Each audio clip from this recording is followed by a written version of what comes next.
নবীজি সাল্লাল্লাহু আলাইহি সাল্লাম বললেন, এক মুমিন আরেক মুমিনের সাথে সাক্ষাৎ হয়ে গেল, সালাম হলো, মুসাবা হলো, মুআনাকা হলো।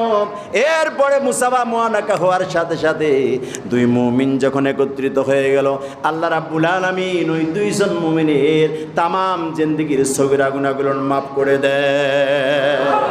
সুবহানাল্লাহ, ছোট করে বলেন। প্রিয় ভাইয়েরা আমার, এই জন্য আমি বলি, শুধু সালাম নিজেরাই নেবেন না, অপরকে সালাম দেওয়ার চেষ্টা করবেন। স্বামীরা শুধু বউর কাছ থেকে সালাম নেবেন না, বউরে সালাম দেবেন। বাবারা শুধু সন্তানের কাছ থেকে সালাম নেবেন না, সন্তানকেও সালাম দেবেন। আমরা তো মাশাআল্লাহ আলহামদুলিল্লাহ নিজেরাও সন্তানকে সালাম দেই না, সন্তান আমাদেরও সালাম দেয় না। স্বয়ং সন্তান শুধু অন্যরে সালাম দেয়, আমরা মা বাবা হিসাবে সালাম থেকে মাহরুম।